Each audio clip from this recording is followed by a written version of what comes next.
பார்த்தாச்சு. லங்குல முடிச்சிருந்தோம். இது பார்க்கணுமா? லங் அது முடிச்சாச்சு. லங்க முடிச்சாச்சு. ஓகே.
சார் ஆரம்பிக்கலாமா? ஆரம்பிக்கலாம். அனைவருக்கும் வணக்கம். வணக்கம் சார். வணக்கம் சார். வணக்கம் சார். வணக்கம்.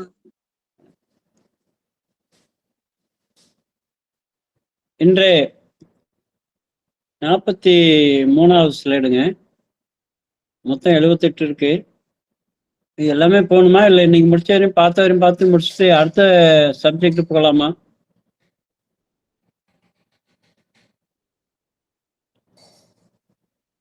எல்லாருக்கும் நான் இது அனுப்பிச்சிடுறேன், பவர் பாயிண்ட் அனுப்பிச்சிடுறேன். இன்னைக்கு முடிஞ்ச பார்த்துட்டு அடுத்த சப்ஜெக்ட் போகலாமா? இது எல்லாத்தையும் பார்க்கணுமா? மொத்தம் 78 ஸ்லைடு இருக்கு. இன்னைக்கு 43வது இப்போ ஸ்டார்ட் பண்ணுறோம். அநேகமாக ஒரு 48 அந்த மாதிரி பார்ப்போம்னு வச்சிங்களேன். 50 முடிச்சிடும்னு வச்சிங்களேன். இது மொத்தத்தையும் இன் டீட்டெயில் பார்க்கணுமா இல்லை இது பிபிடி அனுப்பிச்சிடுறேன், நீங்கள் பார்த்துக்கிட்டு அடுத்த சப்ஜெக்ட் போகலாம். அப்படியே பண்ணலாம் சார். நீங்கள் சொல்கிற மாதிரி அனுப்பிடுங்க. ஏதாவது சந்தேகம் இருந்தால் மட்டும் அடுத்த வகுப்புல நாங்கள் கேட்டுக்கிறோம். அவ்வளோ போதும். ஓகே ஓகே ஓகே ஓகே சரி. இன்னைக்கு முடிஞ்ச வரையும் பார்ப்போம். பார்த்துட்டு நான் எல்லாருக்கும் அட்டன் பண்ணுறவங்க எல்லாரும் அந்த குரூப்ல போட்டுடுறேன், பார்த்துங்க.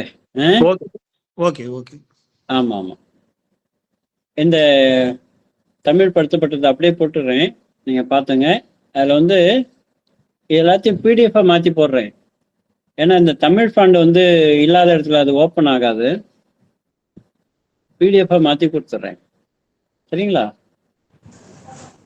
Okay sir. Okay okay okay இப்ப லியூபஸ்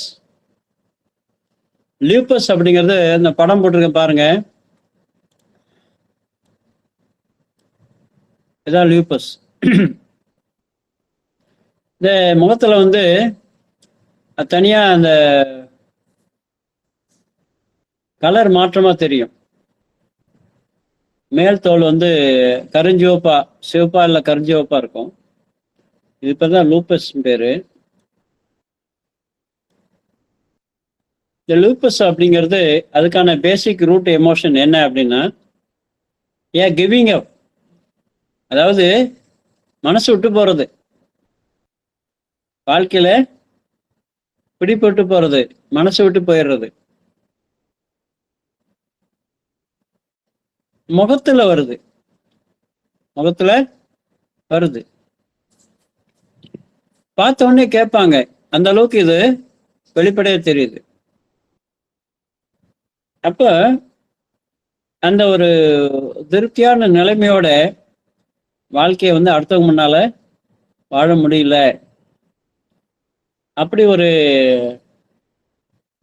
ஒரு வெறுப்புணர்ச்சி அப்படிங்கிறத விட தோல்வி மனப்பான்மை, அதுல இருந்து கோபம், இந்த ஒரு மனநிலையோட இருக்கிறது. கிவிங் அப், கைவிடுதல், எதிர்ப்பதை விட இறப்பது மேல், இனிமே போராடி என்ன பண்ண போறோம், அவ்வளவுதான் அப்படிங்கிற கைவிடுகின்ற மனநிலை. கோபமும், இதனால வரக்கூடிய கோபம், தனக்குத்தானே பனிஷ்மெண்ட் கொடுத்துக்கிற மனநிலை. புரியுங்களா? ஸோ இது லிம்ஃப் ப்ராப்ளம். ஏற்கனவே லிம்ஃப் அதாவது கேன்சர் பார்த்துருவோம், லிம்ஃப் நோட்ஸ். அதில் வந்து நம்ம பார்த்தோம் லவ் அண்ட் ஜாய். அது வாழ்க்கையோட லட்சியமே பொதுவாக பார்த்தீங்கன்னா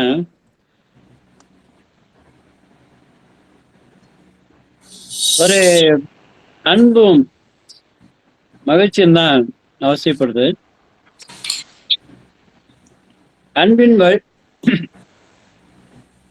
அன்பின் வழியது உயிர்நிலை, அகுதலார்க்கு என்பதோல் போர்த்த உடம்பு அப்படின்னு வள்ளுவர் சொல்வார்.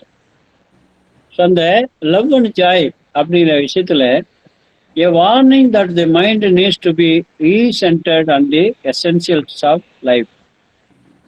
அதாவது வாழ்க்கையில ரொம்ப இன்றியமையாத விஷயங்கள் ஒவ்வொருத்தருடைய வாழ்க்கையில இருக்கும். அதுல கவனம் கொடுக்காம இவங்க தனக்குன்னு ஒரு ஏரியாவில் ஏதோ பெருசா சாதிக்கணும் அப்படிங்கிற மாதிரி இதை விட்டுட்டு அங்க போயிருப்பாங்க. ஸோ அதுலேயும் மகிழ்ச்சி இருக்காது. ஒரு லைஃப் அப்படிங்கிற அளவுல லைஃப்லயும் மகிழ்ச்சி இருக்காது. இது லிம்ஃப், நிணநீர் தாரைகள்ல நிணநீர் முடிச்சுகளா வரும். அதுல வந்து கட்டிகள் வரும், கேன்சர் வரும். ஸோ இப்படிலாம் வருங்க. மலேரியா எல்லாருக்கும் தெரியும். விட்டு விட்டு வரக்கூடிய குளிர்காய்ச்சல்,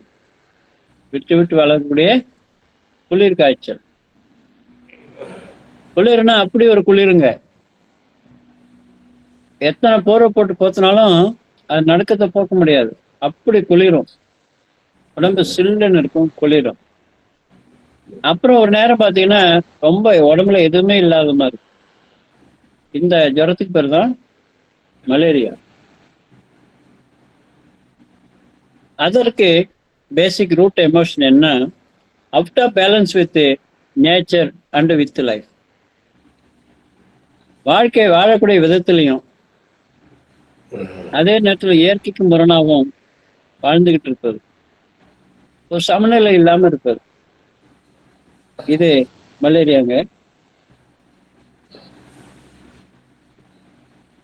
மெனோபாஸ் ப்ராப்ளம், மாதவிடாய் நிறுத்தம். குறிப்பா இந்த பீரியட்ல நீங்க யார் வேணாலும் கேட்டு பார்க்கலாம், ஒரு வித்தியாசமான மனநிலை வரும் பெண்களுக்கு. என்ன அது? ஏற்கனவே நான் சொல்லியிருக்கிறேன், இடையில் வந்த ஒன்று இடையிலேயே நிற்கும், இடையில் வந்த ஒன்று இடையிலேயே நின்று போயிடும். சரிங்களா? ஆனா அது ஒரு மனநிலையை வந்து உருவாக்கும். பலருக்கும் அது வர்றதா இருக்கு. Fear of no longer be wanted. நான் வந்து இனிமே தேவைப்பட மாட்டோமோ, இனிமே தேவைப்பட மாட்டோமோ, நமக்கு ரொம்ப வயசாயிடுச்சோ, அப்படி ஒரு நிலை வரும்போது தன்னைத்தானே ஒதுக்கிக்கிறது. அவங்க ஒதுக்கிறதுக்கு முன்னால தன்னைத்தானே ஒதுக்கிக்கிறது. ஸோ இந்த பார்ட்னர் அப்படிங்கிற அளவில் நான் ஒன்றும் சரியில்லை, நாட் ஃபீலிங் குட் எனப். ஸோ இந்த பேசிக் ரூட் எமோஷன் வந்து அவங்களுக்கு இருக்கும். இனிமேல் தேவைப்பட மாட்டோம் அப்படிங்கிற பயம், முதுமையை எண்ணி பயம், தன்னைத்தானே ஒதுக்கிக்கிறது, தேவையான அளவுக்கு நல்லவங்களா இருந்ததாமே அப்படிங்கிற ஒரு ஃபீல் வந்துடுங்க. இது பெரும்பாலும் இதை நீங்க பார்க்கலாம் பலர்கிட்ட. அதே மாதிரி மென்சுரல் கம்ப்ளைண்ட், சீக்கிரம் சீக்கிரம் வர்றது, லேட்டா வர்றது, கம்மியா ஃப்ளோ இருக்கிறது, நிறைய ஃப்ளோ இருக்கிறது, ஃப்ளோ வரும்போது வலி இருக்கிறது. அந்த வலி அப்படிங்கிறது உயிர் போற அளவுக்கு வலிக்கிறது, இழுத்து பிடிச்சி வலிக்கிறது. அந்த வலி வந்தா பிறண்டுருவாங்க. எமோஷனல் டிஸ்டர்பன்ஸ் இருக்கும். தன்னை எரியாம கோவப்பட்டாலே சரி பீரியட் வரப்போகுது அப்படின்னு உணரக்கூடிய அளவுக்கு இருக்கும். ஸோ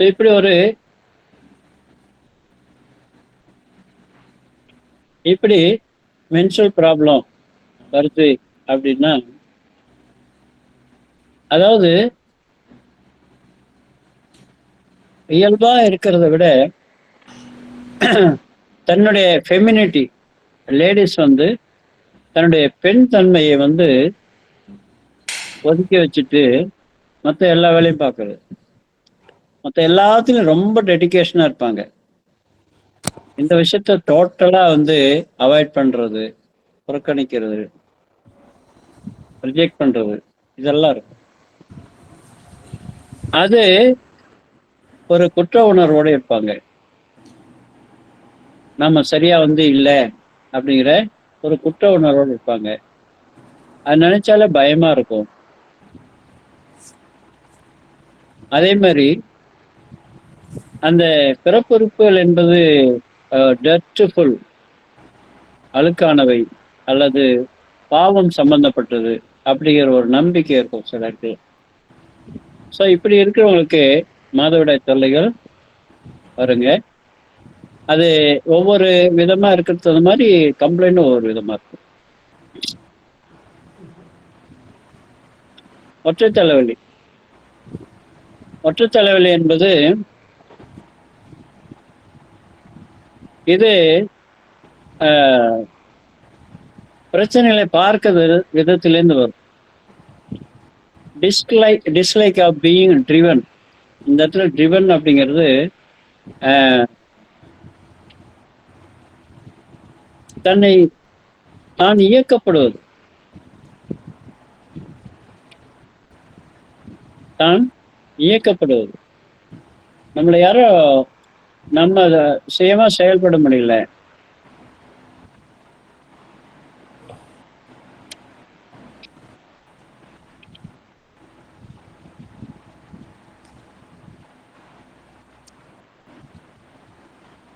தன்னை வந்து அடுத்தவங்க இயக்கிட்டு இருக்காங்க, அதில் விருப்பம் இல்லாமல் இருப்பது, இல்லை அது வந்து தனக்கு விருப்பம் இல்லாமலோ வெறுப்பாக இருப்பது, இயக்கப்படுவதில் விருப்பமின்மை,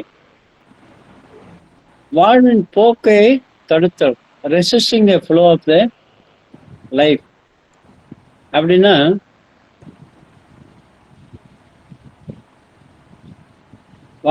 வாழ்வின் போக்கை தடுத்தல் அப்படிங்கிறது தான் ஒரு இலக்கில் வாழ்ந்துகிட்டு இருப்பாங்க. அது போற போக்குல அதை விட்டுறாம அதை தடுப்பது, வேணான்னு நினைக்கிறது, வழியை மாத்துறது, அதுவே புரிந்து கொள்ளல் பிரச்சனைனால மாத்தின்னு நினைப்பாங்க. ஆனா அந்த வழியில போறது கஷ்டமாவும் இருக்கும். அப்புறம் பாலியல் பயங்கள் இதெல்லாம் மைக்ரேன், ஒற்றை தலைவலிக்கு காரணமா இருக்கு. மிஸ்கேரேஜ், கரு சிதைவு ஏற்கனவே பார்த்துருக்குமா என்னன்னு தெரியல. Miscarriage, fear of the future, inappropriate timing. அதாவது குழந்தை உருவாகிடுச்சு, உருவான பிறகு அதை வயிற்றில் தாங்கி 9 மாச காலம் அதை வளர்த்து முழுமைப்படுத்துவதற்கான இயற்கையினுடைய ஏற்பாடு ஏற்கனவே இருக்கும். ஆனா இவர்களுடைய மனநிலையிலிருந்து இப்போ குழந்தை வேணாம், வந்தா எப்படி வளர்க்க போறோம், குழந்தை வளர்க்கறது எவ்வளவு பெரிய விஷயம், நாம எப்படி பண்ண போறோம், தனியா இருக்கிறோமே, நமக்கு யாரும் ஆள் இல்லையே, ஆள் என்ன நம்மளால முடியுமா, இப்படி எதிர்காலத்தில் அந்த குழந்தை சார்ந்த விஷயங்களை நினைச்சு பயப்படுறது, நம்மளால முடியுமா அப்படின்னு பயப்படுறது. அடுத்தது இன்அப்ரோப்ரியேட் டைம். நானே இன்னும் மெச்சூர் ஆகலை, என்னுடைய மைண்டை இன்னும் மெச்சூர் ஆகலை, நானே இன்னும் போதிய அளவுக்கு வளர்ச்சி அடையலை, நானே இன்னும் ரொம்ப பிறந்த குழந்தை மாதிரி இருக்கிறேன், நான் எப்படி குழந்தைய வளர்க்க போறேன், இது சரியான நேரம் இல்லை, இன்னும் 2 வருஷம் கழிச்சு குழந்தை பெற்றுக்கலாம், ஒரு 5 வருஷம் கழிச்சு குழந்தை பெற்றுக்கலாம், அதுக்கு இது நேரம் இல்லை, இது பொருத்தமில்லாத நேரமா இருக்கு, இப்ப குழந்தை வேணான்னு நினைக்கிறது. ஸோ இப்படி இயற்கையாக உருவாக்கி வளர்ந்து வரக்கூடிய ஒரு கருவை அம்மா கான்சியஸாகவே வேணான்னு நினைக்கிறாங்கன்னா அது முழுமுதல் காரணமா இருக்கும் கருச்சிதைவுக்கு. இது மட்டுமே சொல்ல முடியாது. அந்த கர்ப்பப்பை வீக்கா இருக்கிறது, கரு உருவாக்கும் போதே பார்ஷியலா உருவாகி இருக்கிறது, அது முழுமையான வளர்ச்சி அடையாம உள்ளுக்குள்ள ஒரு பார்ஷியலா வளர்ச்சி அடைஞ்சிருக்கிறது, இதெல்லாம் காரணமா இருக்கும். அதுக்கெல்லாம் பேசிக் ரூட் இதுதான். தாயோடைய ஒரு முதிர்ச்சி தான் ரொம்ப முக்கியம். தாய்க்கு முதிர்ச்சியற்ற நிலையில் இருந்தாங்கன்னா கருச்சிதைவுக்கு ரொம்ப அதிகபட்ச வாய்ப்புகள் இருக்கு.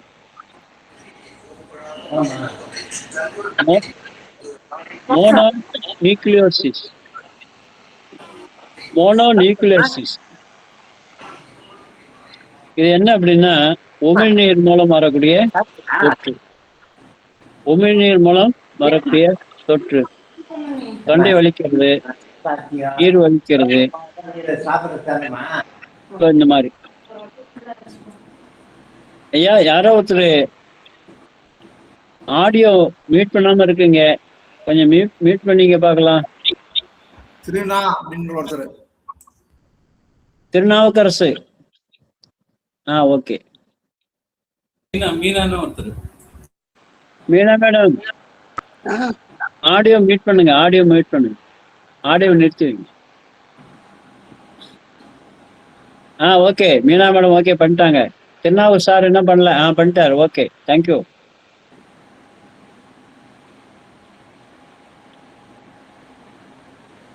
மோனோநியூக்ளியோசிஸ் அப்படிங்கிறது உமிழ்நீர் தொற்றுகள் வரக்கூடியது. அதுக்கான காரணம் என்னன்னா anger at not receiving love and appreciation.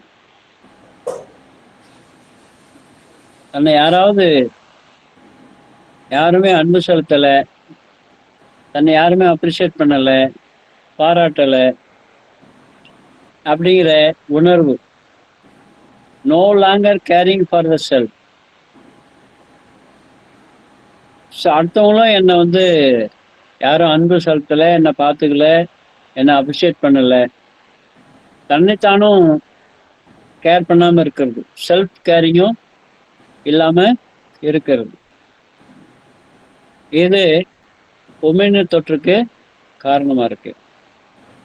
Motion sickness, இந்த இடத்துல மோஷன் சிக்னஸ்னா டிராவல் சிக்னஸ்னு பேர். டிராவல் சிக்னஸ், டிராவல் சிக்னஸ் என்ன? பயணப்பிணி. என்ன அது? எங்கேயாவது மாட்டிப்போமோ, எங்கேயாவது மாட்டிப்போமோ, இல்லை இந்த டிராவல் பண்ண வேண்டிய அவசியத்துக்கு மாட்டிக்கிட்டோமோ. ஸோ ஜென்ரலாக வெளி உலகத்தில் போய் வருவதில் பயம், அதீத சார்புத்தன்மை. இதுவரையும் நான் தனியாகவே போனதில்லை, இந்த ஊரை விட்டு எங்கேயுமே போனதில்லை. மெட்ராஸுக்கு மெட்ராஸ் மாதிரி டவுனுக்கெலாம் நான் போனதே கிடையாது. எப்படி போவேன்? பஸ்ஸை விட்டு இறங்கி அங்கே எப்படி போகிறது? ஆட்டோக்காரங்களை எப்படி ஃபேஸ் பண்ணுறது? டவுன் பஸ்ஸில் ஏறி எப்படி போகிறது? எங்கே இறங்கி எங்கே போகிறது? யாரும் எனக்கு தெரியாது, வழி தெரியாது. ஸோ இதெல்லாம் எப்போ வருது அப்படின்னா, இதுவரையும் நான் வந்து எல்லாரும் யாரையாவது சார்ந்து இருந்துட்டேன், தனியாக பண்ணதே கிடையாது. ஸோ ஒரு பொறியில மாட்டின மாதிரி ஒரு உணர்வு. வேற வழியால போயாகணும், வேற வழியால போயாகணும். புரியுங்களா? இப்போ உதாரணத்துக்கு ஒரு கிராமத்தில் இருக்கிறவர் +2 வரையும் படிச்சிட்டாரு. இப்போ அடுத்த காலேஜுக்கு படிக்க போகணும். காலேஜ் வேற இடத்துல இருக்கு, டவுன்ல இருக்கு. புரியுதா? ஸோ நான் எப்படி போவேன்? இதுவரையும் வெளியூரே போனது கிடையாது. இப்போ எப்படி தனியாக போவேன்? அப்பாவும் படிப்பறிவு இல்லாதவர், குடும்பத்தில் யாரும் நமக்கு உதவி செய்கிற மாதிரி இல்லை. ஸோ இந்த நேரத்தில் வரக்கூடிய இந்த சிக்னஸ், பயணப்பிணி என்ன ஆகும்? வச்சால போவோம். பயம் வரக்கூடிய அந்த நேரத்தில் வர்ற சிக்னஸ் எல்லாம் உங்களுக்கு வரும்.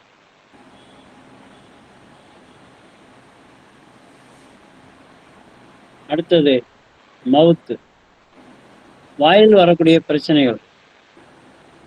வாய் என்பது எதனுடைய அடையாளம் அப்படின்னா, mouth reference taking in of new ideas and nourishment. புதிய ஐடியாவையும் புதிய நரிஷ்மெண்ட், தன்னை வந்து போஷிக்கக்கூடியது, தனக்கு எனர்ஜியை தரக்கூடியது. 2 வேலைகள் வாயின் மூலம் நடக்கும். ஒன்று பேசுறது, உணர்வுகளை வெளிப்படுத்துறது, என் மைண்ட் என்ன நினைக்குது அதை சொல்றது. சரிங்களா? அடுத்தது உணவு எடுத்துக்கொள்வது. 2 விஷயம் வாயின் மூலம் நடக்கும். அது சம்பந்தமான உணர்வு நிலை அங்கே வந்து எதிர்நிலையில் இருக்குன்னா வாயில பிரச்சனை வரும். வாயில என்ன பிரச்சனை வருது? திக்குவாய் பிரச்சனை வரும், பல்லுல பிரச்சனை வரும், ஈரல பிரச்சனை வரும், காடைகளில் புண்ணு வரும். ஸோ இதெல்லாமே வாய்ங்கிற இடத்துல உதட்டில் வந்து கொப்பளங்கள் வரும். ஸோ இதெல்லாம் வரும். புதிய கருத்துக்களையும் ஊட்டங்களையும் உள்வாங்கிக் கொள்வதை குறிக்கிறது வாய். ஏற்கனவே உள்ள கருத்துகள் மூடிய மனம் புதிய கருத்துக்களை ஏற்கும் திறன் இல்லாமல் இருப்பது. அதாவது செட் ஒப்பீனியன்ஸ். ஏற்கனவே நான் வந்து அதை பிரிச்சுரைஸ்ன்னு சொல்லுவாங்க, இல்லைன்னா பழைய கருத்துக்கள்லேயே இருப்பது, எதையும் வெளிப்படுத்த முடியாமல் இருப்பது, எல்லாம் மாற்றிக்கொள்ள முடியாமல் இருப்பது. அடுத்தது incapacity to take in new ideas. புதிய ஐடியாவை உள்வாங்கி கொள்ள தயாராக இல்லாமை, திறன் இல்லாமை. ஸோ இதெல்லாம் வாயில பிரச்சனை வர்றதுக்கு காரணமாக இருக்குங்க. மல்டிபிள் ஸ்கெலிரோசிஸ், மல்டிபிள் ஸ்க்ளரோசிஸ் அப்படின்னா நரம்புக்கு மேல ஒரு கவரேஜ் இருக்கும். பாருங்க, what are the symptoms of multiple sclerosis? அது அந்த நரம்புகளுக்கு மேல இருக்கக்கூடிய அந்த கவரேஜ் அப்படிங்கிறது சிதைஞ்சு போயிடும். அப்ப நரம்போட மையப்பகுதி எக்ஸ்போஸ் ஆயிடும். அப்படி வந்துச்சு அப்படின்னா எந்த மாதிரி கம்ப்ளைண்ட் வரும்னு சொல்ல முடியாது. இந்த பாருங்க, ஸ்லர்ட் ஸ்பீச், பேச்சு வந்து ஒரு தொடர்ச்சி இல்லாமல் வரும்.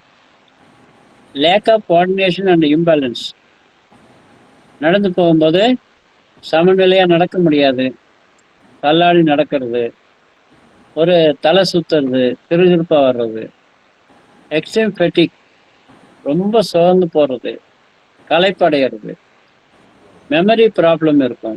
ஸோ நரம்பு சம்பந்தமாக இது நரம்பு வீக் ஆச்சுன்னா தலையிலேருந்து கால் வரும் எங்கே வேணாலும் பிரச்சனை வரும். Paralysis, blood vision and blindness, இதெல்லாம் மல்டிபிள் ஸ்க்ளரோசிஸ் அப்படிங்கிற பிரச்சனையால வரக்கூடியது. அது என்ன அப்படின்னா மென்டல் ஹார்ட்னஸ்.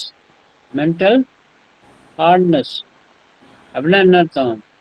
சிந்தித்து செயல்படுவதில் ஒரு ஃப்ளெக்சிபிலிட்டியாக இருக்கிறது இல்லை. புதிய விஷயங்களை உள்வாங்கிக் கொள்வது, அதில் யோசிப்பது, அதுலேருந்து பழைய விஷயங்களை மாற்றிக்கிறது, கால நேரத்துக்கு ஏற்ற மாதிரி புதிய விஷயங்களை வந்து கையாள்வது, புதிய உத்தியை கையாள்வது, இப்படிலாம் இருக்காது. அதாவது கெட்டி தட்டி போயிடுறது மனசு அப்படிங்கிறது, கெட்டி தட்டி போயிடுறது, கடினத்தன்மைக்கு வந்துடுறது, ஹார்ட் ஹெட்டட்னஸ்.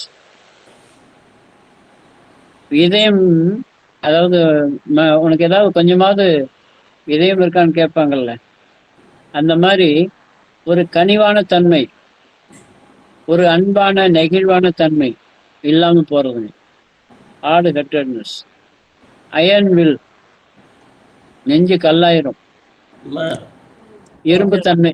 எஸ், சொல்லுங்க.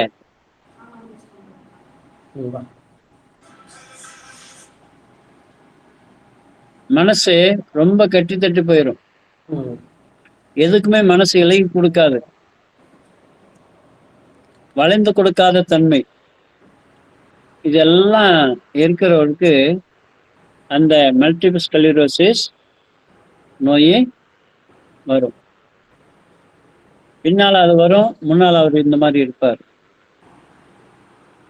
அந்த அந்த அந்த இன்ஃப்ளெக்சிபிலிட்டி அப்படிங்கிறது இருக்கு இல்லையா, ரொம்ப கடினமா, ரொம்ப ஃபிக்ஸடா, வளைந்து கொடுக்காத தன்மை இருக்கு இல்லையா, நிறைய பிரச்சனையை கொண்டு வருங்க.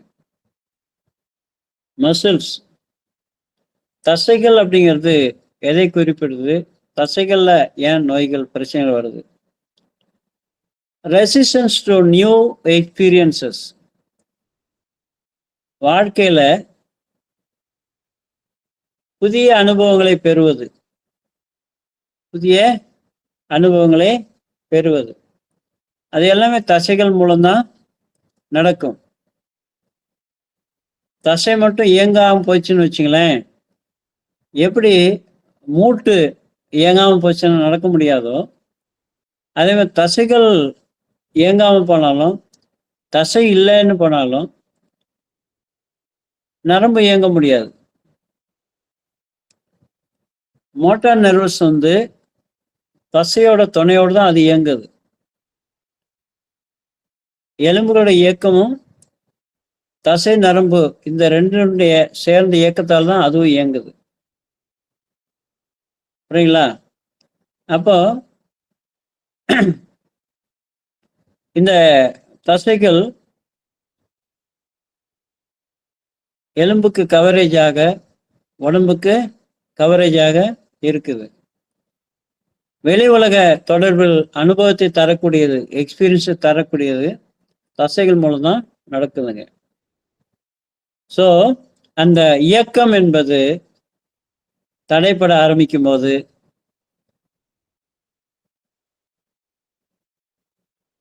அந்த இயக்கத்துல நம்மளால இனிமே இயங்க முடியாது, நம்மளால செயல்பட முடியாது அப்படிங்கிற தன்னம்பிக்கை இழக்கும் போது தசைகள்ல பிரச்சனை வருங்க. Muscles represent our ability to move in life. வாழ்க்கையை முன்னோக்கி நடத்துவதற்கான ஒரு ரெப்ரசன்டேஷன் தான் இது. ஸோ அந்த தன்னம்பிக்கை இழக்கும் போது மசில்ஸ்ல பிரச்சனை வருங்க.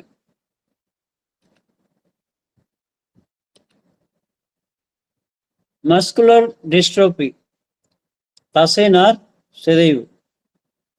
சைட்ல படம் போட்டிருக்கேன் பாருங்க.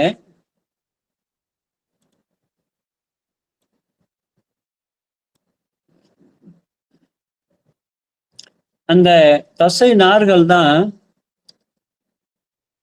உட்காந்து எந்திரிக்கிறதுக்கு, நடக்கிறதுக்கு, ஓடுறதுக்கு, வெயிட்டு தூக்குறதுக்கு எல்லாத்துக்கும் ஒரு நெம்புகோல் மாதிரி பயன்படக்கூடியதுங்க. அந்த தசை நார் அது இழுத்தாதான் கை மடங்கும், அது ரிலாக்ஸா விட்டா கை வெளியில வரும். வெயிட்டு தூக்கும் போது வெயிட்டு கையில இருக்கு, மேல தூக்கணும் அப்படின்னு சொன்னா தசை நார்கள் சுருங்கணும், மசிலும் அந்த நாரும் சேர்ந்து சுருங்கணும். புரியுங்களா? இதை பாருங்க, இது நார்மல் மசில். இது இந்த தசை நார் இருக்கு இல்லையா, இதுல அட்ரோஃபி, அழியும் தன்மை வரும். அப்ப மஸ்குலர் அட்ரோபி அப்படிங்கிறது இங்க பாருங்க, அந்த தசையோட அளவு குறைஞ்சி போறது, நாரோட சக்தியும் குறைஞ்சி போயிடுறது, ரெண்டும் சேர்ந்த மாதிரி நடக்கும் இங்க. So it is not worth giving up.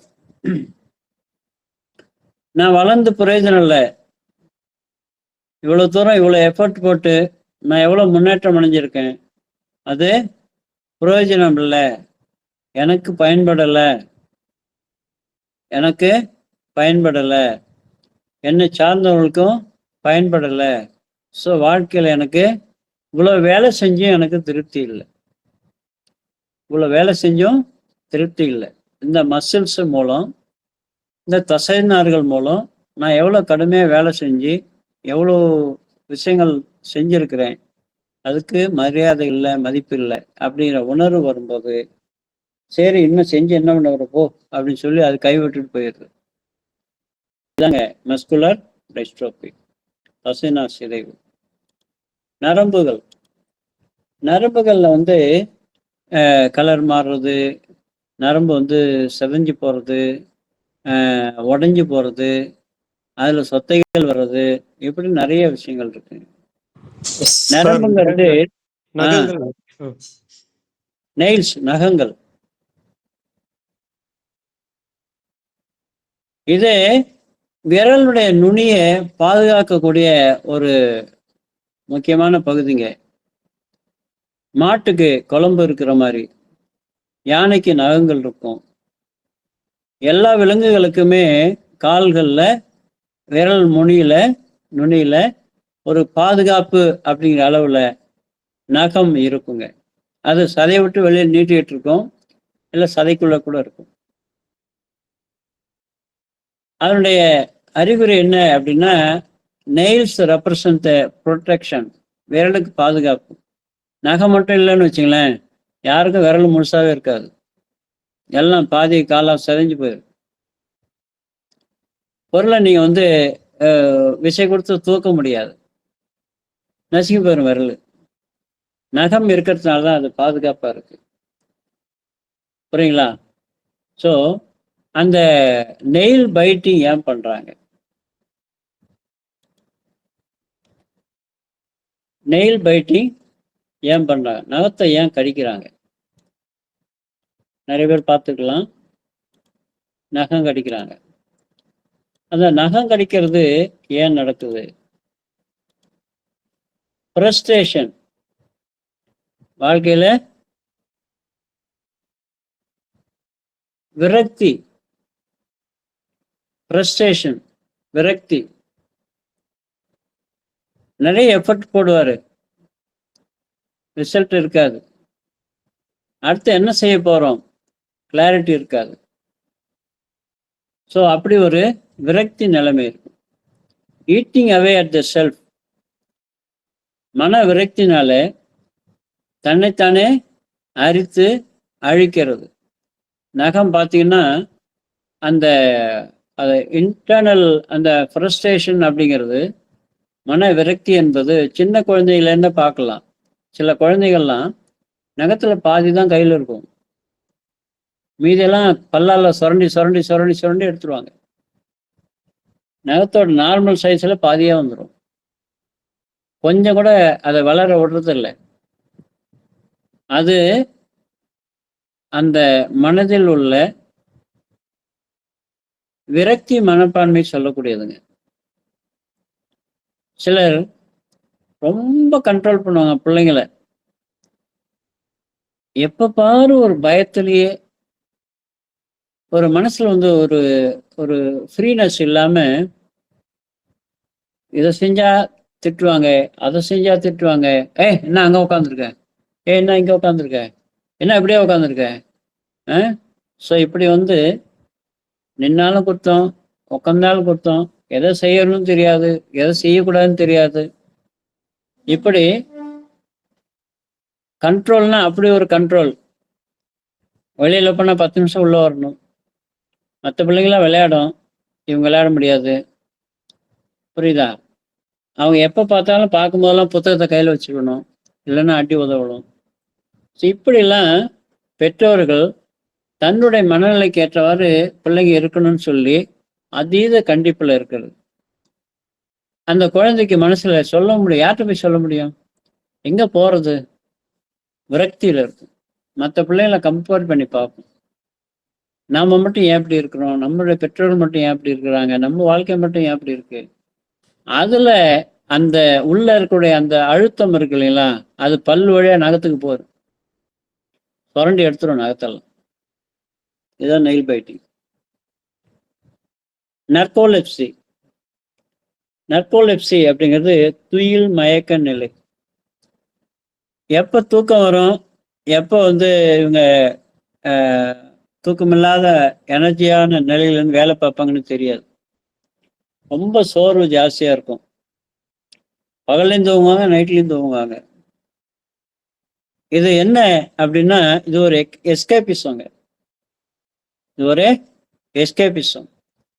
வாழ்க்கையை வந்து வாழ முடியாம, படிக்க முடியாம, வேலை செய்ய முடியாம, நினைக்கிற மாதிரி இருக்க முடியாம, ஸோ கேனாட் கோப், எந்த ஒரு விஷயத்தையும் சமாளிக்க முடியாத ஒரு வளர்ச்சியற்ற நிலை இதுங்க.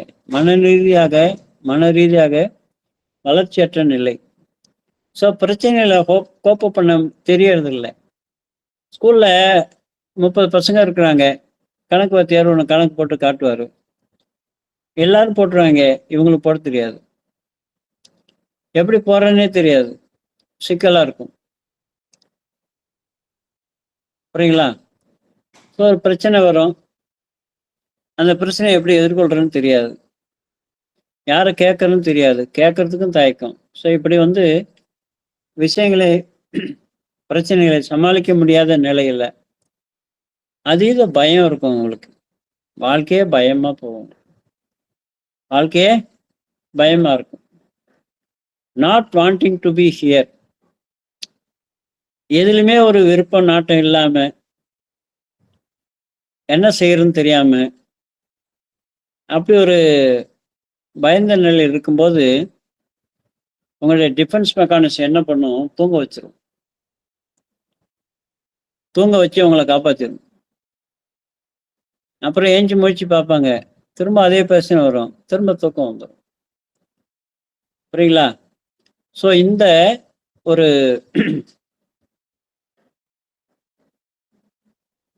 நிலையில தூக்கம் எப்போ வரும், எப்போ முடிச்சிருப்பாருன்னு அவருக்கே தெரியாது. அது அன்கான்சியஸ் லெவல்ல தானா நடக்கும், சப்கான்சியஸ் லெவல்ல தானா நடக்கும். அவராலே ப்ரெடிக்ட் பண்ண முடியாது. அடுத்தது நாசியா. குமட்டல். குமட்டல் ஏன் வருது? குமட்டல்னா உமட்டல் ஏன் வருது? அதாவது ஏதோ ஒன்று சாப்பிட்றீங்க,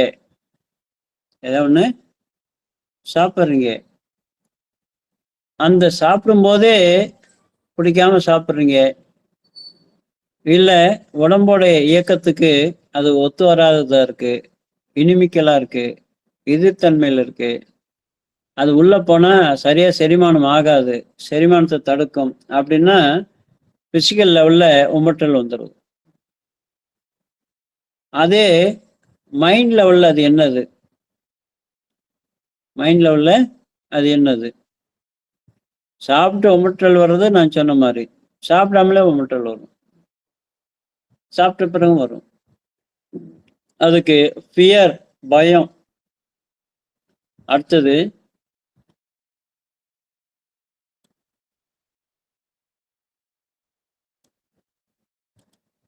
rejection and idea or experience. அதாவது நாசியா அப்படிங்கிறது உள்ள வர்றதுக்கு முன்னால ரிஜெக்ட் பண்றது, இல்லை உள்ள வந்த பிறகு ரிஜெக்ட் பண்றது.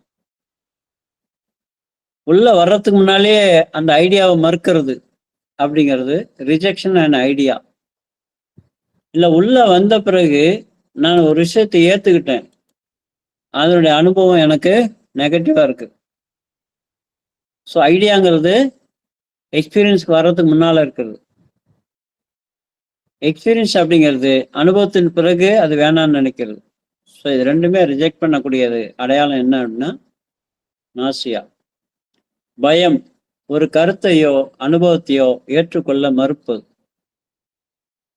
as is mind as is body, அவ்வளவுதான். நெக்கு, கழுத்து. கழுத்து என்பது இருக்கிற உறுப்புகள்ல அதிகபட்சம் திரும்பக்கூடிய ஒரு வாய்ப்புள்ளது கழுத்து தாங்க. ஸோ அது ஃப்ளெக்சிபிளா இருக்கணும். உங்களை சுற்றி முடிஞ்ச அளவுக்கு எல்லா பக்கமும் பார்க்கக்கூடிய அளவுக்கு, கழுத்தை திருப்பக்கூடிய அளவுக்கு அது இருக்கணும்.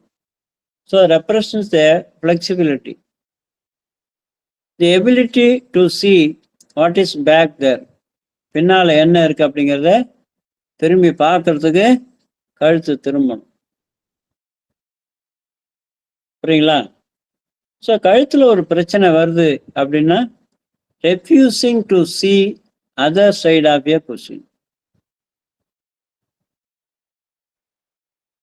ஒரு பிரச்சனையுடைய மறுபக்கத்தை பார்க்க மறுப்பது. ஸ்ட்ரைட்டா மட்டும்தான் நான் பார்ப்பேன், சைடில் பின்னாலெல்லாம் திரும்பி பார்க்க மாட்டேன். முடிவு பண்ணதுதான், மாற்ற முடியாது. புரியல? ஒரு பிரச்சனையை எடுத்து கையாண்டிங்கன்னா அவனுடைய எல்லா பக்கமும் திருப்பி பார்த்து அதில் சரியானதை முடிவு பண்ணி போகிறது அப்படிங்கிறது மனிதனுடைய இயல்பு. ஆனால் இவங்க தடக்கு புடக்குன்னு எடுத்து முடிவு செய்வாங்க, அது திரும்பி பார்க்க மாட்டாங்க, போயிட்டே இருப்பாங்க. அது என்ன விளைவை ஏற்படுத்துது? திரும்பி பார்க்கறதில்ல, ஒரு அப்ரைஸ் பண்ணுறதில்ல, அதை அனுபவங்களை தொகுத்து பார்க்கறதில்ல, நல்லதோ கட்டோ அவார்டு போயிட்டே இருக்கிறது. So stubbornness, inflexibility, unbending, stubbornness, இதான் திரும்பியே பார்க்குறது. அப்புறம் உனக்கு எதுக்கு திரும்பணும் கழுத்து? திரும்பி பார்க்குறவங்களுக்கு திரும்பி பார்க்கறதுக்கான ஏற்பாடு பண்ணி கொடுக்கும். நான் திரும்பியே பார்க்கறது இல்லை, அக்கம் பக்கம் நான் பார்க்கறது இல்லை, நான் பாட்டு நேராக நூல் படிச்ச மாதிரி போயிட்டே இருக்கிறேன்னு வச்சுங்களேன். அப்புறம் எதுக்கு உங்களுக்கு கழுத்து திரும்ப வேண்டிய அவசியம் இருக்கு? ஸோ கழுத்து திரும்ப முடியாது. cervical spondylosis, எலும்புகள் ஃப்ரீஸ் ஆகுறது, எலும்புங்க ஃப்ரீஸ் ஆயிடும். அப்படி ஒரு ப்ராப்ளம் இருக்கு. டோட்டலாக அப்படியே கழுத்து அப்படியே நிற்கும், அப்படியே ஸ்டடியாக அப்படியே நிற்கும். நான் திரும்பி பார்க்கணும்னா இப்படி தான் திரும்பி பார்க்கணும். அப்படிதான் திரும்பி பார்க்கணும். உடம்பு திருப்பினா கூட சைடில் அந்த ஒரு இந்த பக்கம் கொஞ்சம் தூரம், அந்த பக்கம் இதுதான் பார்க்க முடியும்.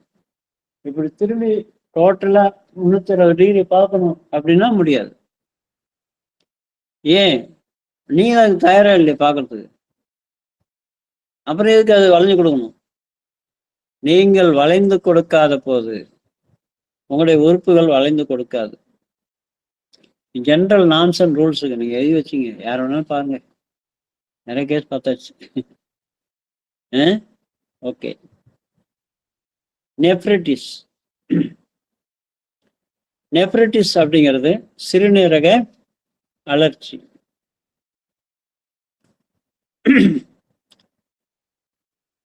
சிறுநீரக அழற்சி என்பது இதுக்கும் உணர்ச்சி நிலைக்கு நிறைய தொடர்பு இருக்குங்க.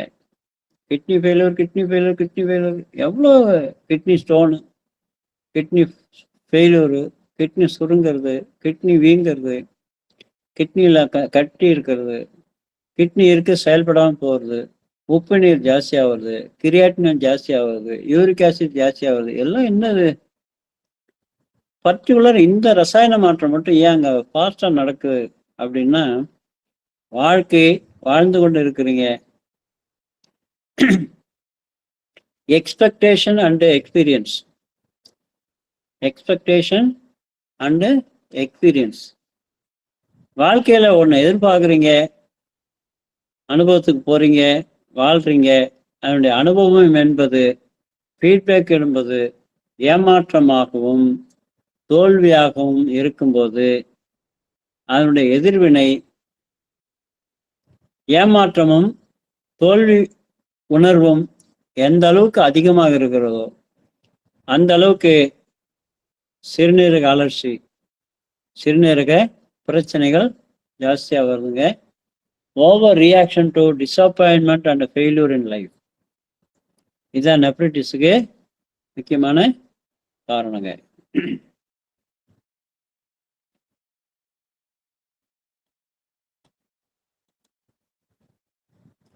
நரம்புகள்.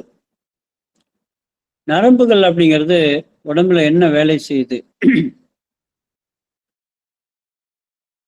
நரம்புல 2 இருக்குங்க. ஒன்று சென்சரி நர்வ்ஸ், இன்னொரு மோட்டார் நர்வ்ஸ்.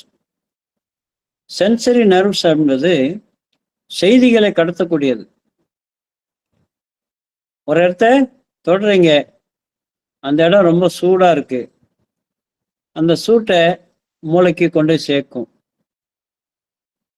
ரொம்ப சூடா இருக்கு, கையை உடனே அதை எடுத்து தண்ணியில கொண்டு கையை வை, மூளை திரும்ப வந்து மெசேஜ் கொடுக்கும். இது சென்சரி நர்வ்ஸ். புரியுங்களா? மோட்டார் நர்வ்ஸ், அந்த கையை அந்த சூடான இடத்துல வைக்கிறதுக்கு பயன்படுத்துது மோட்டார் நர்வ்ஸ், இயக்கு நரம்புகள். புரியுங்களா? அந்த கையை உடனே வெளியேடு, தண்ணியில கொண்டு வை அப்படின்னு சொல்றத செயல்படுத்துறது, உங்களை நடக்க வச்சு தண்ணியில கொண்டு கையை வைக்கிறது, அந்த இயக்கத்துக்கு பயன்படுறது motor nerves. Reference communication, receptive reporters, செய்தி தொடர்பை குறிக்கக்கூடியது. இங்க சொல்றது அவங்க சென்சரி நர்வ்ஸ். செய்திகளை ஏற்றுக்கொள்ளும் செய்தியாளர்கள், வெளி உலக செய்திகளை ஏற்றுக்கொள்ளக்கூடிய செய்தியாளர்கள், அதை ஏற்று மூளைக்கு அனுப்புவது, அங்கேருந்து திரும்ப ப்ரீ மெசேஜ் கொடுக்கறது, இது வந்து நரம்போட வேலைங்க. அது ஏன் பிரேக் டவுன் ஆகுது? நர்வஸ் பிரேக் டவுன், மனம் முறிவு.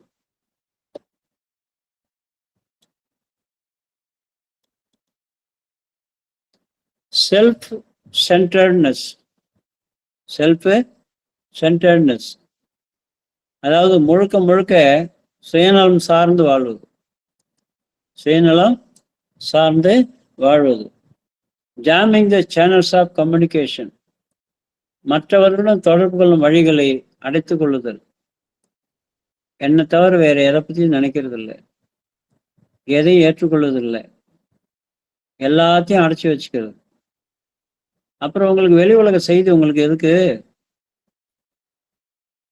வெளி உலக செய்திங்கிறது உங்களுக்கு எப்ப தேவைப்படும்?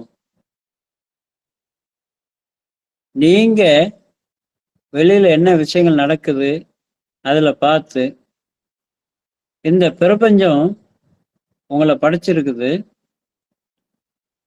சும்மாவை படைக்குது. இந்த பிரபஞ்சத்தில் நீங்க ஏதாவது செய்யணும். இந்த சமுதாயம் உங்களை உருவாக்கி இருக்கு. 2 பேர் சேர்ந்தா தானே நீங்க உருவாகுறீங்க. பல பேர் சேர்ந்தானே உங்களை வளர்க்குறாங்க.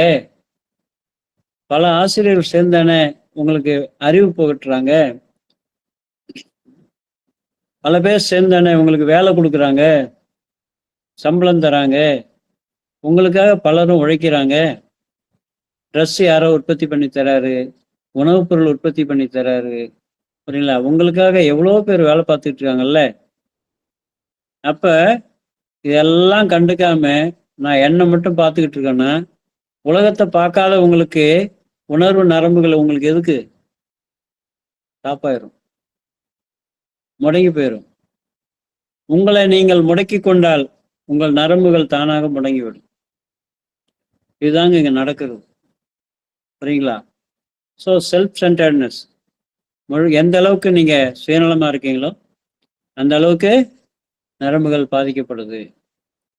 எந்த அளவுக்கு நீங்க இந்த பிரபஞ்சத்தோட தொடர்பு கொண்டு செல்ஃப்லெஸ்ஸா இருக்கிறீங்களோ அந்த அளவுக்கு உங்களுடைய நரம்புகள் உங்களுக்கு செய்திகளை கொடுத்து செய்திகள் வாங்கிக்கிட்டு இருக்கும்.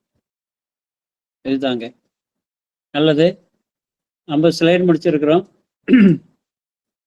ஏன்னா 28 ஸ்லைடு இருக்கு. எல்லாம் இப்போ நாம் இதுவரையும் சொன்னதுலேருந்தே உங்களுக்கு அடிப்படையில் எப்படி இதை பார்க்கணுங்கிறது உங்களுக்கு புரிஞ்சிருக்குன்னு நினைக்கிறேன். போதுமானதுன்னு நினைக்கிறேன். இந்த சப்ஜெக்ட் உங்களுக்கு போதும். மீதியை வந்து நீங்களே படித்து தெரிஞ்சுக்கலாம். ஏதாவது ரொம்ப டவுட் இருந்தால் சொல்லுங்க, கேட்போம். சரிங்களா? பார்த்துக்கலாம். அடுத்த வகுப்பில் வேற ஒரு தலைப்பில் நம்ம கிளாஸ் எடுக்கலாம், பகிர்ந்து கொள்ளலாம். சரிங்களா? உங்களுக்கு தெரியாத விஷயம்லாம் இல்லை, நமக்கு தெரிந்ததை உங்கள்கிட்ட நான் பகிர்ந்துக்கிறேன். ஓகேவா? சரி, நல்லது. அடுத்த வகுப்புல வேற சப்ஜெக்ட் எடுப்போம். நன்றிங்க. ஓகே ஓகே, நன்றி நன்றி. மிக்க மிக்க நன்றி டாக்டர். நன்றிம்மா. ஐயா உங்க ஃபோன் நம்பர் சொல்லுங்க ஐயா. இந்த குரூப்ல சரி போடுறேன். எப்போ இது பண்றேன் பாருங்க. சரிங்க.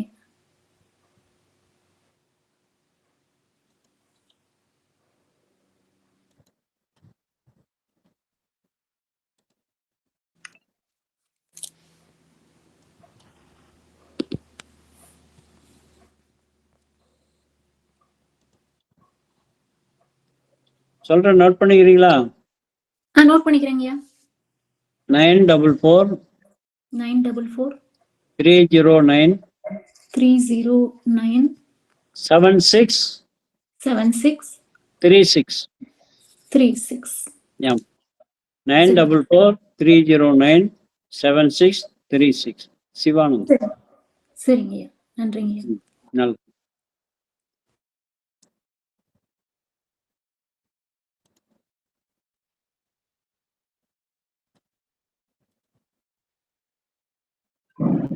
நன்றிங்கய்யா. நன்றி நன்றி நன்றி. குரூப்ல போடுங்கய்யா, குரூப்ல போடுங்க தமிழ் ஆங்கிலம். நன்றிங்க.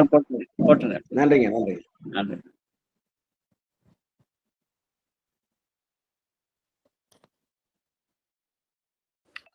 மிக்க நன்றிங்க ஐயா, விடைபெற்றுக்கணும். நன்றிங்க ஐயா. Thank you sir. நன்றி ஐயா.